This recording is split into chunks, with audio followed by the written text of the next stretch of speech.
Okay, starting now. Welcome to the 6 p.m. Spokane Soul Center Recovery Dharma meeting. I'm also on Zoom. It's great to see everybody. I really enjoyed the meditations I'd heard last week on intention. I got to hear them after because I wasn't able to attend them all, or the week before, I should say. And it made me think, and my experiences, I went to a conference in Wenatchee, which is a city here in Washington, kind of between Seattle and Spokane. And it was I'd gone every year when I had my job. This year I went without my job and paid my own way just so I could schmooze with people who hire, because there's a lot of people in Spokane who work the kind of jobs I like to work, or have the kind of jobs I like to work in. And I went there, and because I'm looking for a job, I began comparing myself to everybody there, right? And someone got a job that I was going to apply for, but they got it earlier. And I was like, oh, I really wanted that. And I saw the person, and they were just really talented and young and pretty, and I totally would have hired them myself, right? But it still stung.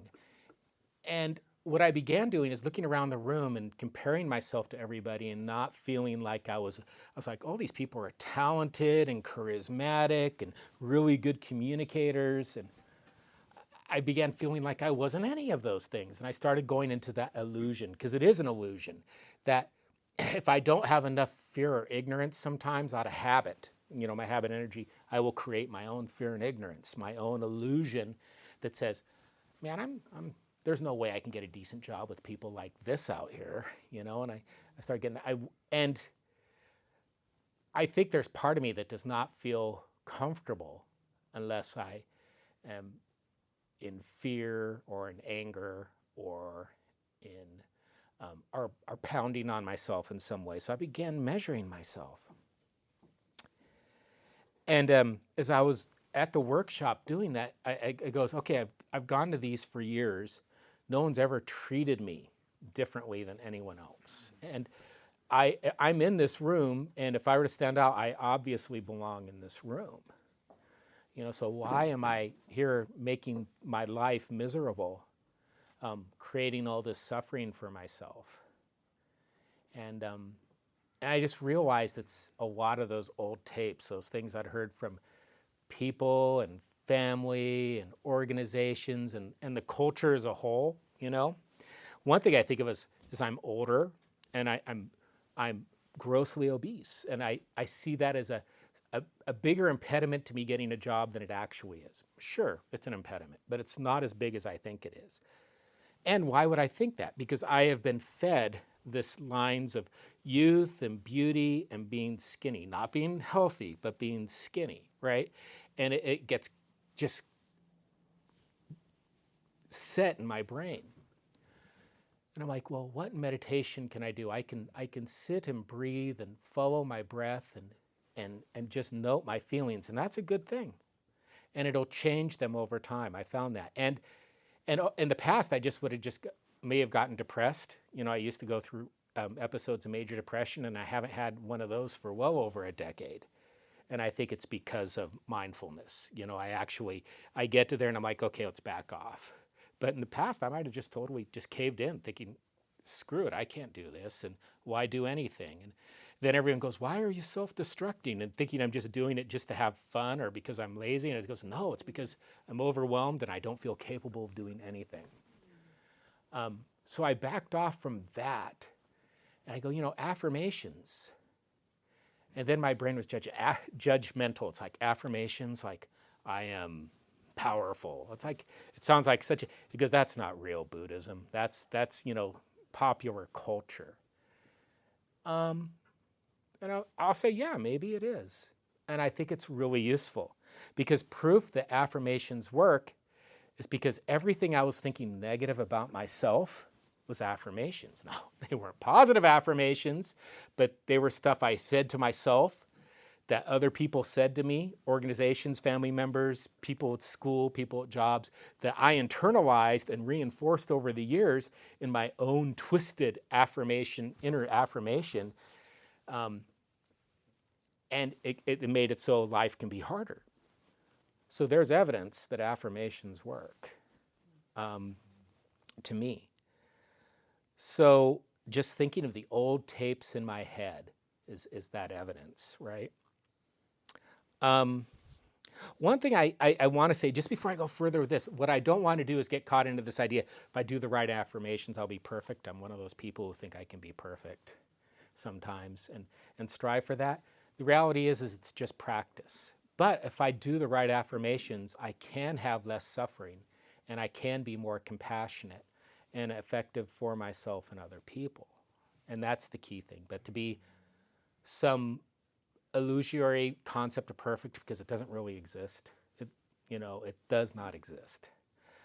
No, that's not what I'm shooting for with the idea of that. So my negative affirmations made things harder for me. In this case, having the right heart before I went in to get a job.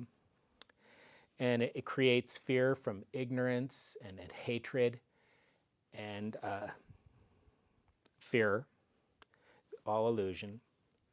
And it gets me stuck in pathways in my brain that will keep me there and make me less effective and make it so I can't take care of myself, right? My first run-in with affirmations that I took seriously is when I went to an acupuncturist. And I take a lot of what acupuncturists say seriously. So 2 stories. The reason I take it seriously is I went in to get acupuncture with a bunch of people I was working with because it was offered free at my job. I said, my back hurts, maybe you can do something for that. And it hurt a lot. I really hurt my back. And I got up out of the chair and my back no longer hurt after the acupuncture. I go, hey, my back no longer hurts. And the acupuncturist, her name was Cheyenne, she goes, yeah, we were able to do stuff for it. I go, but I don't believe in this. And she goes, oh, you don't have to believe in it. And I'm like, okay. And I have had really positive experiences. This same acupuncturist years ago knew my tendency to feel depression, and she did muscle testing. I won't go into that. I don't know if I totally buy it, but it worked. And I made an affirmation with her where I said, I am happy, I am worthy, I am loved. I am recovering. I am happy, I am worthy, I am loved. And I would do that. Sometimes I'd do it going down streets with a lot of drive-throughs, so I wouldn't go get fast food, because I used to do that a lot. And I'd go, I'm recovering. I am happy. I am worthy. I am loved. And it had an effect. It replaced a lot of those old tapes, and it wasn't amazingly anything like I won't do this or I won't do that. It was a positive affirmation. It's saying what I am, right? A mantra, yeah, very much. And I love mantras. Everyone knows that. So when I think of how I make an affirmation, how I make it work for me, and you can do 2 or 3 in a row or just one, I think I want to phrase it in the positive, right? So let's say one of them is, I don't want to eat sugar anymore. I don't think it's best to do an affirmation that says, I don't want to eat sugar anymore, right? It's better for me to say, I want to eat healthy and exercise for wellness, or something like that. I want to eat healthy. I want to eat healthy. Or even more, I eat healthy. Fake it till you make it, as the other program says, is true. I eat healthy. And I could repeat that to myself in my brain or even out loud anytime I need that extra support. And it helps get my brain in a state where I believe that and I'm willing to do the things to do it. And again, it's not a cure-all, but I can see the effectiveness by how well the negative affirmations had worked. So it's resupplying that with positive affirmations.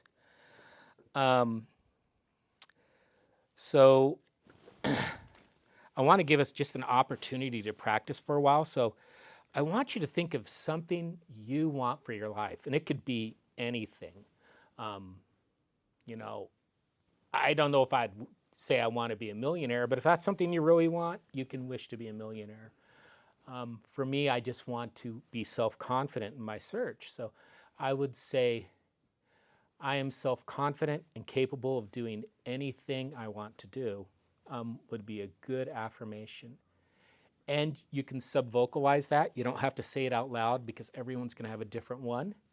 And sub-vocalizing means you can mouth it but not say any words, or you can repeat it in your head. And just do it with your breath. But I want you just to think of what that is, something that works for you. And I'll give you about a minute to do that.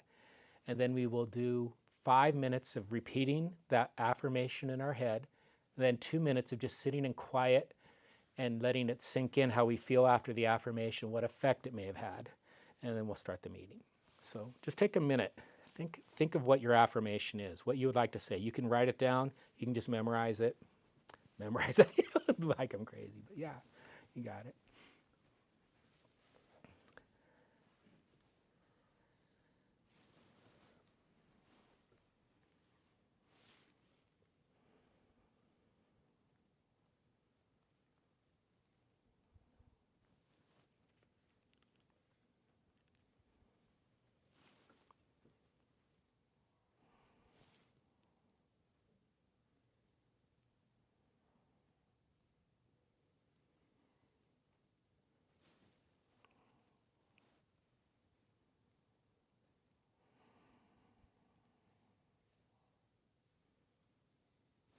Okay, so now if you have it written down, you can repeat it in your head for the next 5 minutes, or you can sub-vocalize it. I think I'm going to sub-vocalize. And we are ready to start now for 5 minutes. Just go ahead and do that and enjoy it.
Now, you can gently release your affirmation. Spend the next few minutes observing how you feel in your breathing, in your body, in your heart. See how your mind is doing.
Take a few moments to just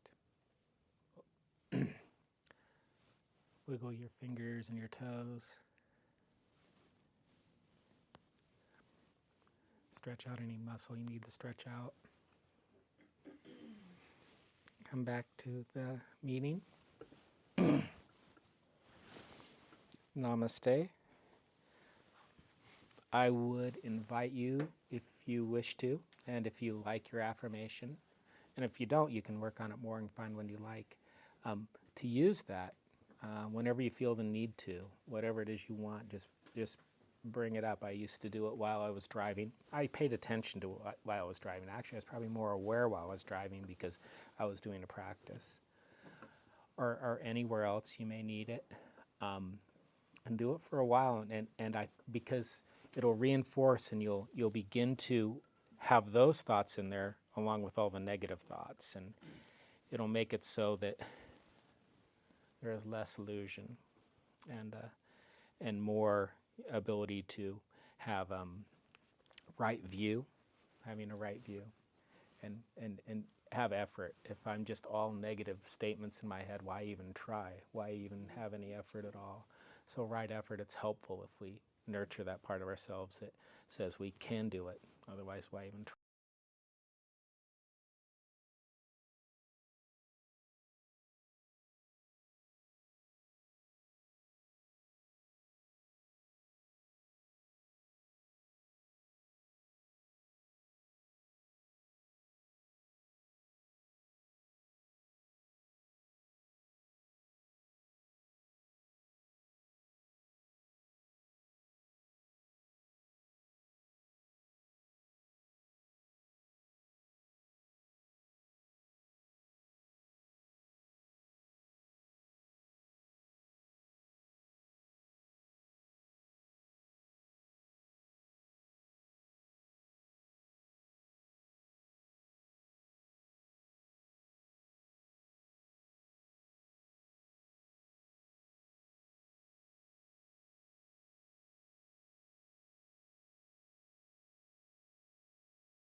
back to you, John, for a dedication of merit. Okay. Find a noble pose or for the dedication of merit.